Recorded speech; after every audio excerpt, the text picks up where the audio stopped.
Episode 19। हाँ, बिल्कुल। और ये सब कब से चल रहा है? लगभग 10 दिनों से। 10 दिन। तब तो जैक सिवार्ड। मेरा ख्याल है कि वो बेचारी सुंदर लड़की जिससे हम सब प्यार करते हैं, इन 10 दिनों में 4 ताकतवर आदमियों का खून अपनी नसों में ले चुकी है। भला उसका शरीर इतना खून कैसे संभाल सकता है? फिर वो मेरे पास आकर एक तीखे आधे फुसफुसाते स्वर में बोला। फिर वो खूंग गया कहाँ? मैंने सिर हिला दिया। यही तो सबसे बड़ी पहेली है, मैंने कहा। वैन हेल्सिंग इसके बारे में लगभग पागल हो रहे हैं और मैं भी बिल्कुल उलझन में हूं। मैं कोई अंदाजा भी नहीं लगा सकता। कुछ छोटी छोटी घटनाएं ऐसी हुई हैं जिनसे लूसी पर ठीक से निगरानी रखने की हमारी सारी योजनाएं बिगड़ गई। लेकिन अब ऐसा फिर नहीं होगा। अब हम यही रहेंगे जब तक सब कुछ अच्छा या बुरा साफ न हो जाए। क्विंसी ने अपना हाथ बढ़ाया। मुझे भी इसमें शामिल समझो, उसने कहा। तुम और वो डच प्रोफेसर मुझे जो करने को कहोगे, मैं वही करूंगा।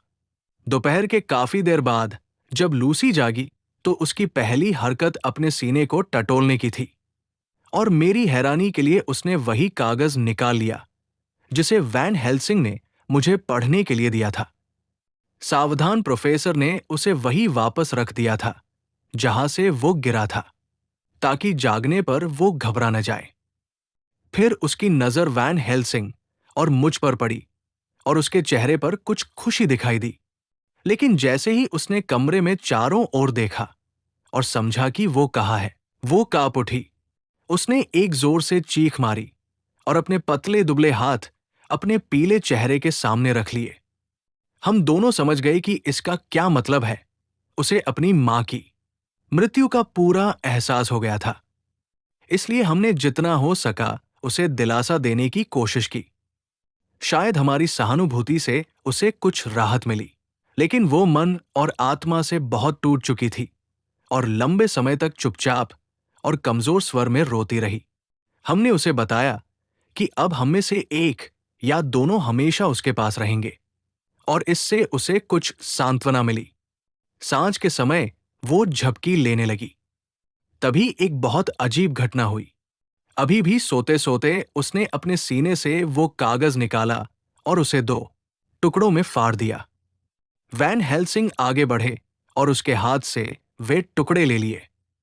फिर भी वो कागज फाड़ने की क्रिया करती रही, जैसे वो अभी भी उसके हाथों में हो। अंत में उसने अपने हाथ उठाए और उन्हें ऐसे खोला जैसे टुकड़ों को बिखेर रही हो। वैन हेल्सिंग ये देखकर कुछ आश्चर्यचकित लगे और उनके माथे पर सोच की रेखाएं उभर आईं। लेकिन उन्होंने कुछ नहीं कहा। 19 सितंबर, पिछली रात वो ठीक से नहीं सो सकी। वो सोने से डरती रही और जब भी जागती तो पहले से अधिक कमजोर लगती। प्रोफेसर और मैंने बारी बारी से उसकी निगरानी की और उसे एक क्षण के लिए भी अकेला नहीं छोड़ा। क्विंसी मॉरिस ने अपनी मंशा के बारे में कुछ नहीं कहा, लेकिन मुझे पता था कि पूरी रात वो घर के चारों ओर चक्कर लगाते हुए पहरा देता रहा। जब सुबह हुई तो दिन की तेज रोशनी ने बेचारी लूसी की कमजोरी को साफ दिखा दिया। वो मुश्किल से अपना सिर भी घुमा पा रही थी, और जो थोड़ा बहुत भोजन वो ले पा रही थी उससे भी उसे कोई लाभ नहीं हो रहा था। कभी कभी वो सो जाती और वैन हेल्सिंग और मैंने उसके सोने और जागने की हालत में फर्क देखा। सोते समय वो कुछ अधिक मजबूत दिखती थी, हालांकि उसका चेहरा और अधिक थका हुआ लगता था और उसकी सांसें नरम हो जाती थी। उसका खुला मुंह दिखाता था कि उसके पीले मसूड़े दांतों से पीछे हट गए हैं और उसके दांत सामान्य से कुछ लंबे और नुकीले दिखाई देते थे। लेकिन जब वो जागती तो उसकी आंखों की कोमलता उसके चेहरे का भाव बदल देती और वह फिर अपनी ही जैसी लगती, हालांकि एक मरती हुई स्त्री की तरह। दोपहर में उसने आर्थर को बुलाने को कहा और हमने तुरंत उसे तार भेजा। क्विंसी उसे स्टेशन से लेने चला गया। जब वो पहुंचा तब लगभग 6 बज रहे थे। सूरज ढल रहा था और उसकी लाल गर्म रोशनी खिड़की से अंदर आकर लूसी के पीले गालों को थोड़ा रंग दे रही थी। उसे देखते ही आर्थर भावनाओं से भर गया और उसकी आवाज रुक गई और हम में से कोई भी कुछ बोल नहीं सका। इन घंटों में उसकी नींद या अचेत अवस्था और अधिक बार आने लगी थी, इसलिए बातचीत के अवसर और भी कम हो गए थे। फिर भी आर्थर की उपस्थिति मानो उसके लिए एक उत्तेजना बन गई। वो कुछ संभली और उससे पहले से कहीं अधिक उजले स्वर में बात करने लगी। आर्थर ने भी अपने आप को संभाला और जितना संभव हो सका उतनी प्रसन्नता से उससे बात की, ताकि हर चीज को जितना अच्छा बनाया जा सके उतना बनाया जा सके। अगर आपको अभी तक की कहानी पसंद आए तो एक लाइक और एक सब्सक्राइब जरूर कर देना, ताकि मुझे और भी मोटिवेशन मिलती रहे। अब चलते हैं कहानी में। अब लगभग 1 बजने वाला है और वो और वैन हेल्सिंग उसके पास बैठे हुए हैं। 15 मिनट बाद मुझे उनकी जगह लेनी है और मैं ये सब लूसी के फोनोग्राफ में दर्ज कर रहा हूं। 6 बजे तक उन्हें आराम करने की कोशिश करनी है। मुझे डर है कि कल तक हमारी ये निगरानी समाप्त हो जाएगी, क्योंकि ये सदमा बहुत बढ़ा रहा है। बेचारी बच्ची अब संभल नहीं पा रही। भगवान हम सबकी मदद करे। मीना हार्कर का पत्र लूसी वेस्टेनरा के नाम, जो उसके द्वारा कभी खोला नहीं गया। 17 सितंबर। मेरी सबसे प्यारी लूसी, ऐसा लगता है जैसे तुम्हारी कोई खबर सुने हुए या तुम्हें लिखे हुए बहुत समय बीत गया हो। जब तुम मेरी सारी खबरें पढ़ोगी तो मुझे विश्वास है कि मेरी सारी गलतियों को माफ कर दोगी। खैर, मैं अपने पति को सही सलामत वापस ले आई हूं। जब हम एक्सेटर पहुंचे तो वहां हमारे लिए एक गाड़ी इंतजार कर रही थी और उसमें, हालांकि उन्हें गठिया का दौरा पड़ा हुआ था, मिस्टर हॉकिंस बैठे थे। वे हमें अपने घर ले गए, जहां हमारे लिए अच्छे और आरामदायक कमरे तैयार थे और हम सबने साथ मिलकर भोजन किया। भोजन के बाद मिस्टर हॉकिंस ने कहा, मेरे प्यारे बच्चों, मैं तुम्हारी सेहत और समृद्धि के लिए जाम उठाना चाहता हूं और ईश्वर की हर कृपा तुम दोनों पर बनी रहे। मैं तुम्हें बचपन से जानता हूं और प्यार और गर्व के साथ तुम्हें बड़ा होते देखा है। अब मैं चाहता हूं कि तुम दोनों यही मेरे साथ इस घर में रहो। मेरे पास अब न कोई बेटा है न बेटी, सब चले गए हैं और मैंने अपनी वसीयत में तुम्हें सब कुछ दे दिया है। लूसी प्रिया, मैं रो पड़ी जब जोनाथन और उस बूढ़े सज्जन ने हाथ मिलाया। हमारी वो शाम बहुत ही सुखद रही। अब हम इस सुंदर पुराने घर में रहने लगे हैं और मेरे शयन कक्ष और बैठक दोनों से मैं कैथेड्रल के प्रांगण में खड़े विशाल एल्म के पेड़ों को देख सकती हूं, जिनके काले तने पुराने पीले पत्थरों से बने कैथेड्रल के सामने बहुत स्पष्ट दिखाई देते हैं। ऊपर कौए पूरे दिन काम करते रहते हैं, बातें करते रहते हैं और मानो गपशप करते रहते हैं, बिल्कुल वैसे ही जैसे इंसान करते हैं। मैं घर के काम और व्यवस्था में बहुत व्यस्त हूं, जैसा कि तुम्हें बताने की जरूरत नहीं। जोनाथन और मिस्टर हॉकिंस भी पूरे दिन व्यस्त रहते हैं, क्योंकि अब जब जोनाथन साझेदार बन गया है तो मिस्टर हॉकिंस उसे अपने सभी ग्राहकों के बारे में बताना चाहते हैं। तुम्हारी प्यारी माँ कैसी है? काश मैं 1-2 दिन के लिए शहर आकर तुमसे मिल पाती, लेकिन अभी मेरे कंधों पर इतने काम हैं कि जाना संभव नहीं। और जोनाथन को भी अभी देखभाल की जरूरत है। उसकी सेहत धीरे धीरे सुधर रही है और उसके शरीर में फिर से मांस आने लगा है, लेकिन लंबी बीमारी ने उसे बहुत कमजोर कर दिया था। अभी भी कभी कभी वो अचानक नींद से घबराकर उठ बैठता है और कांपने लगता है, जब तक कि मैं उसे शांत न कर दूं। फिर भी भगवान का धन्यवाद है कि अब ऐसे मौके कम होते जा रहे हैं और मुझे विश्वास है कि समय के साथ वे पूरी तरह खत्म हो जाएंगे। अब मैंने अपनी खबरें बता दी, तो तुम्हारी खबर भी सुनना चाहती हूं। तुम्हारी शादी कब होने वाली है? कहाँ होगी? विवाह कौन कराएगा? तुम क्या पहनोगी? क्या शादी सार्वजनिक होगी या निजी? मुझे सब कुछ बताना, प्रिय, हर बात, क्योंकि जो भी तुम्हारे लिए महत्वपूर्ण है वो मेरे लिए भी प्रिय है। जोनाथन ने मुझसे कहा है कि मैं तुम्हें उसका सम्मानपूर्वक प्रणाम भेजूं, लेकिन मुझे नहीं लगता कि इतनी बड़ी फर्म हॉकिंस एंड हार्कर के जूनियर पार्टनर की ओर से ये काफी है। इसलिए क्योंकि तुम मुझसे प्यार करती हो और वह मुझसे प्यार करता है और मैं तुम्हें हर रूप में प्यार करती हूं, मैं उसकी ओर से तुम्हें केवल उसका प्यार भेज रही हूं। अलविदा मेरी सबसे प्यारी लूसी, और ईश्वर की कृपा तुम पर बनी रहे। तुम्हारी मीना हारकर।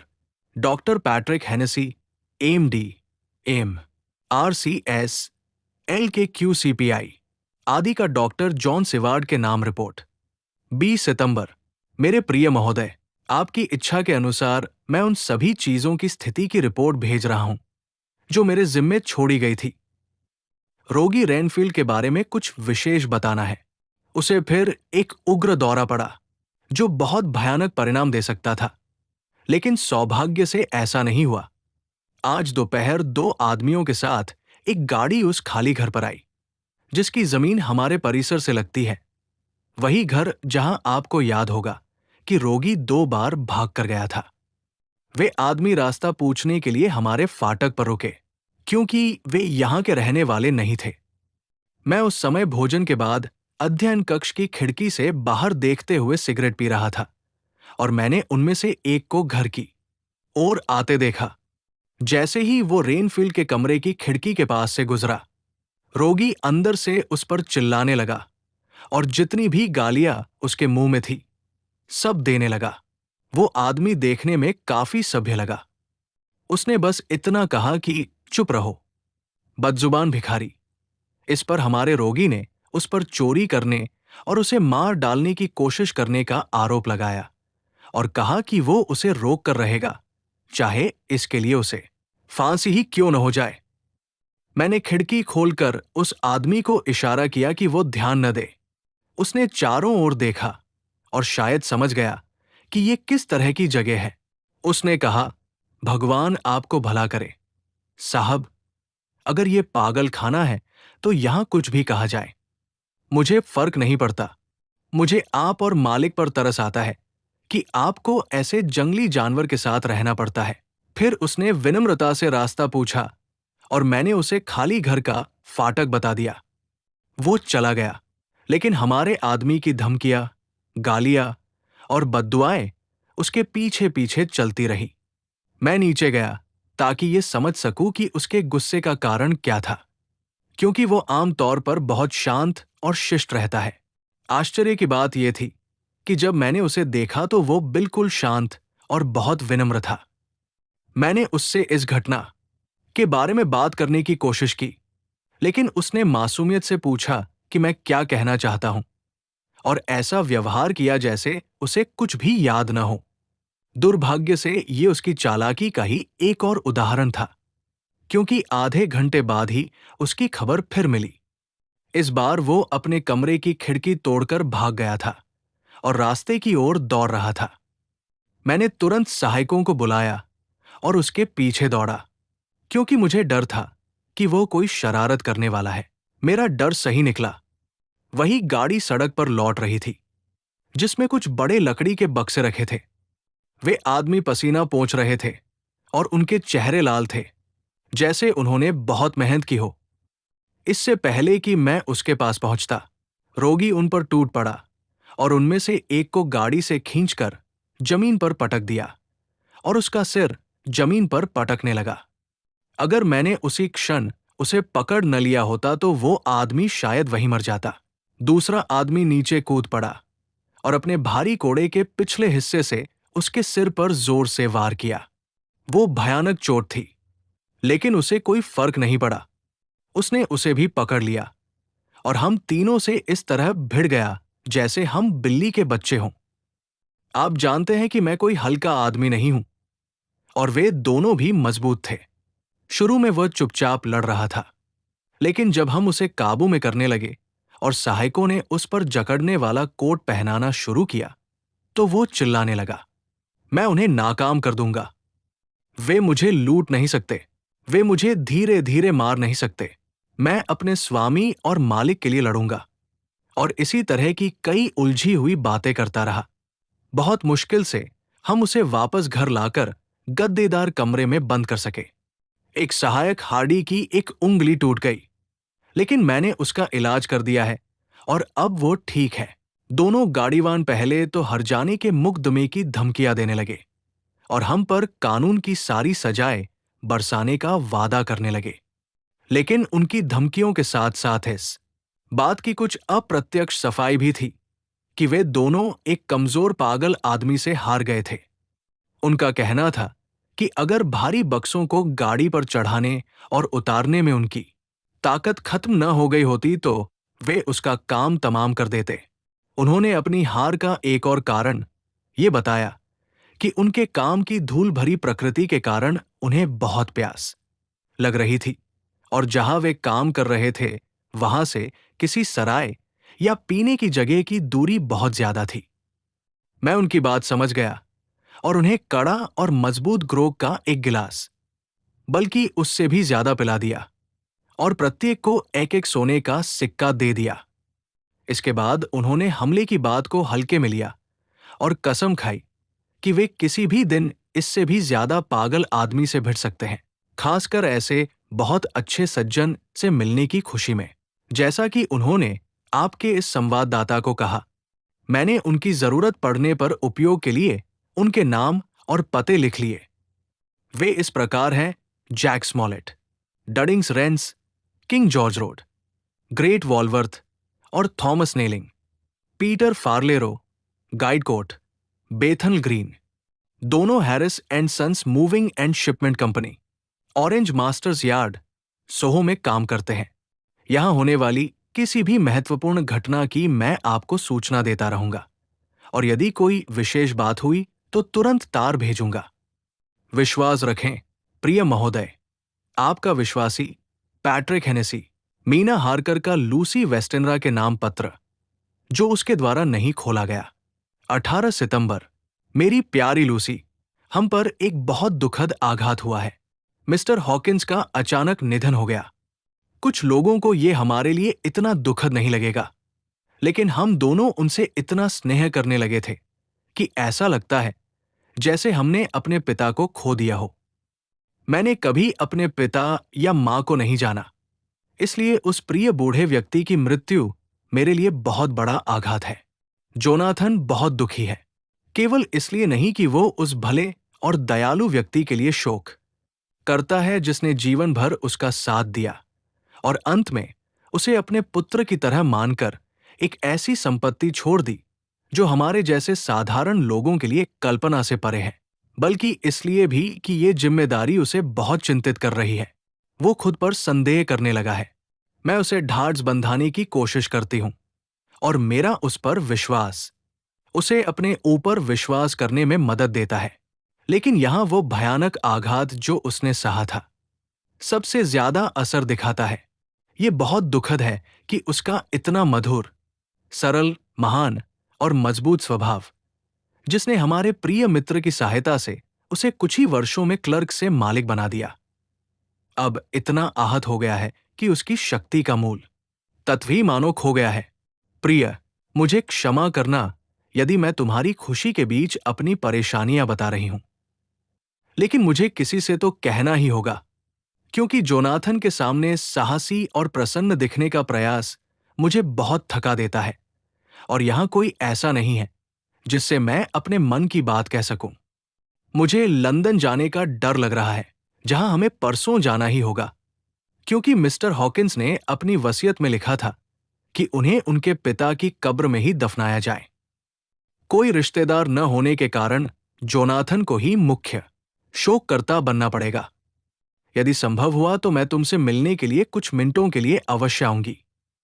तुम्हें परेशान करने के लिए क्षमा करना। तुम्हें ढेरों आशीर्वाद। तुम्हारी स्नेह भरी मीना हार्कर। डॉक्टर सिवार्ड की डायरी। 20 सितंबर।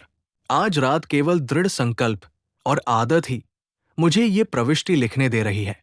मैं इतना दुखी, इतना निराश और इस दुनिया और इसमें मौजूद हर चीज, यहां तक कि जीवन से भी इतना ऊब चुका हूं कि अगर इसी क्षण मृत्यु के देवदूत के पंखों की फड़फड़ाहट सुनाई दे जाए तो भी मुझे परवाह नहीं होगी। और हाल के दिनों में वे भयानक पंख कुछ ज्यादा ही फड़फड़ा रहे हैं।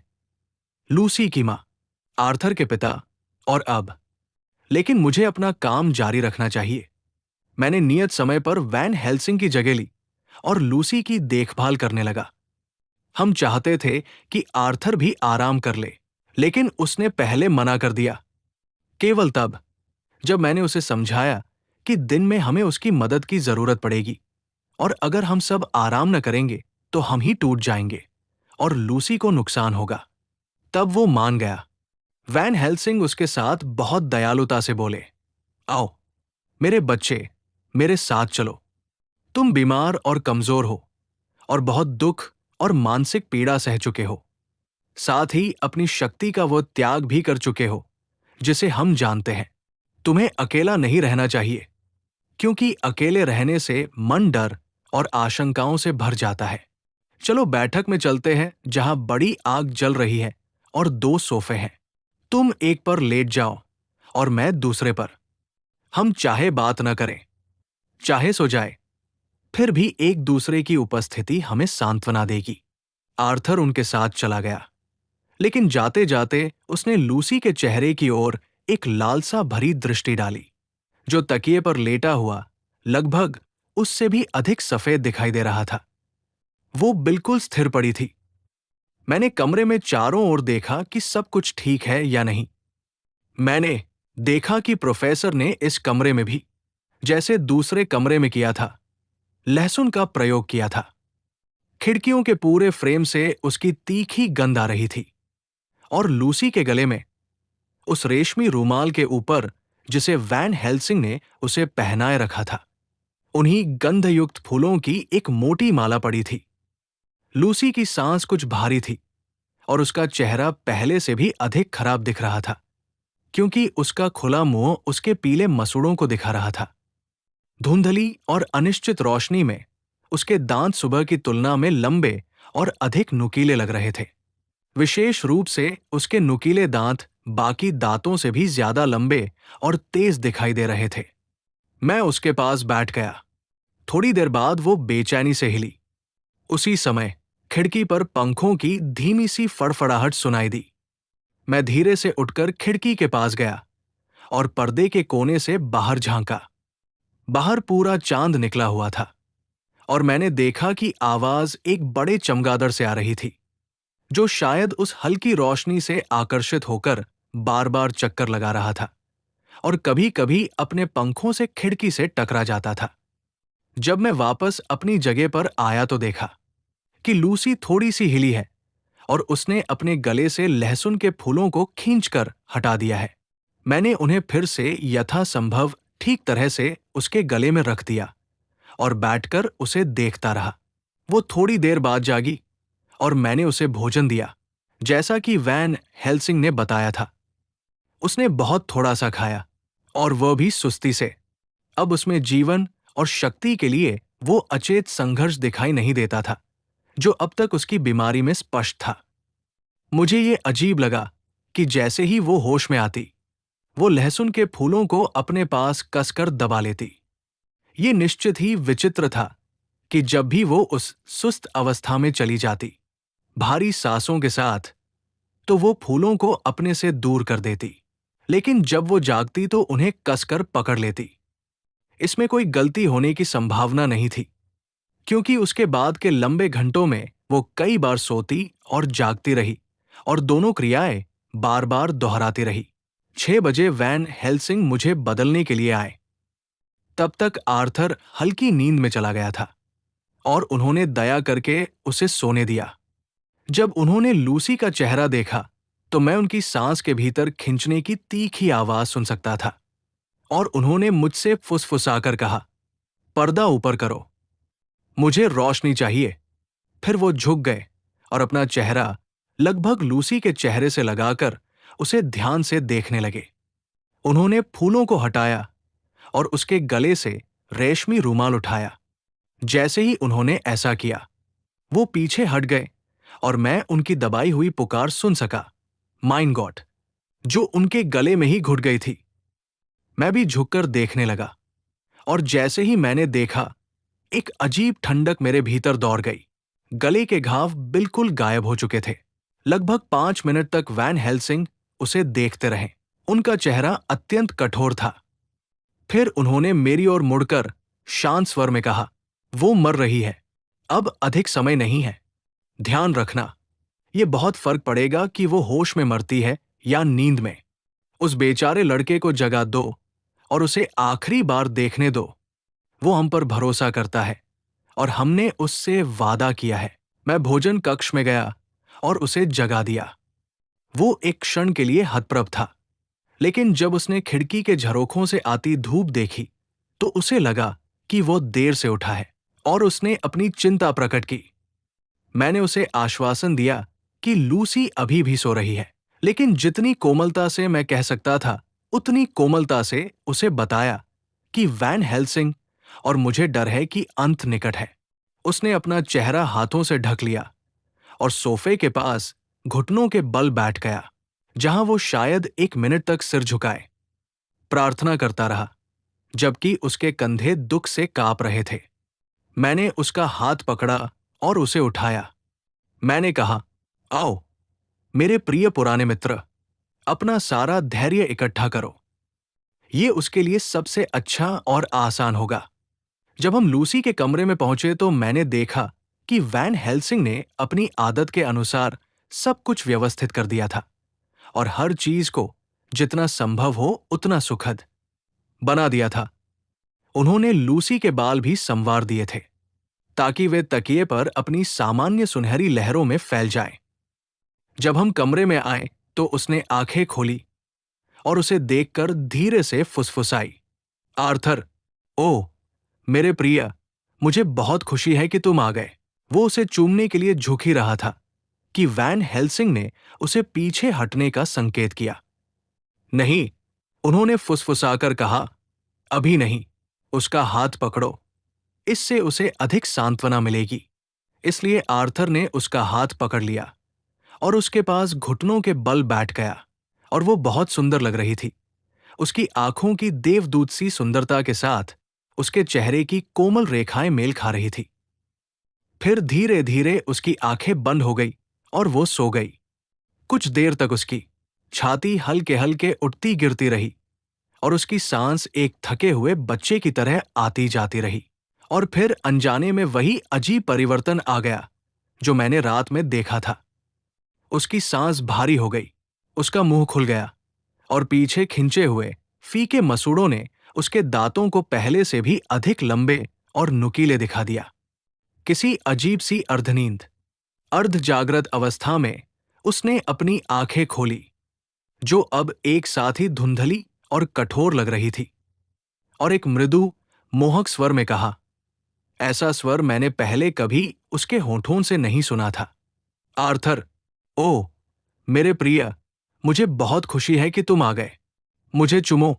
आर्थर उत्सुकता से उसे चूमने के लिए झुका, लेकिन उसी क्षण वैन हेल्सिंग, जो मेरी तरह उसकी आवाज से चौंक गए थे, उस पर झपट पड़े और दोनों हाथों से उसकी गर्दन पकड़कर उसे ऐसी शक्ति से पीछे खींच लिया जिसकी मैंने कभी कल्पना भी नहीं की थी, और वास्तव में उसे लगभग पूरे कमरे के पार फेंक दिया। अपनी जान की कसम, नहीं, उन्होंने कहा, न तुम्हारी जीवित आत्मा के लिए और न उसकी। और वह उनके बीच एक घिरे हुए सिंह की तरह खड़े हो गए। आर्थर इतना स्तब्ध रह गया कि एक पल के लिए उसे समझ ही नहीं आया कि क्या करे या क्या कहे।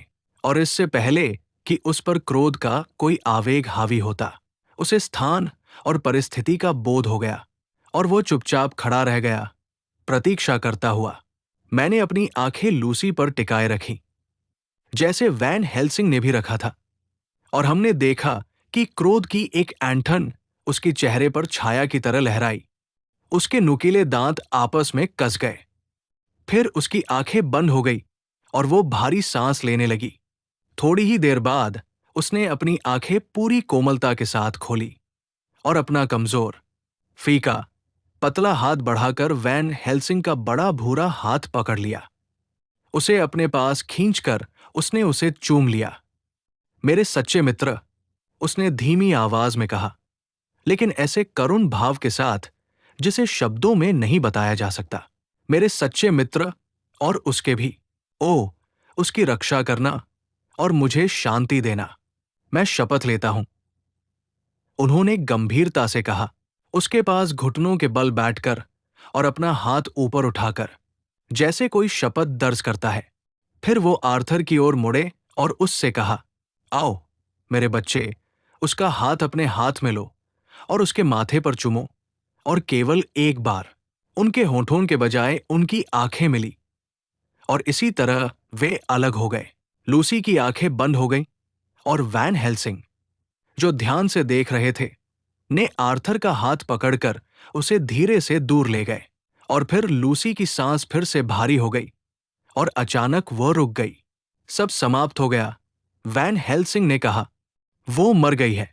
मैंने आर्थर का हाथ पकड़ा और उसे बैठक कक्ष में ले गया, जहां वो बैठ गया और अपने हाथों से चेहरा ढककर ऐसे रोने लगा कि उसे देखकर मेरा भी दिल टूटने लगा।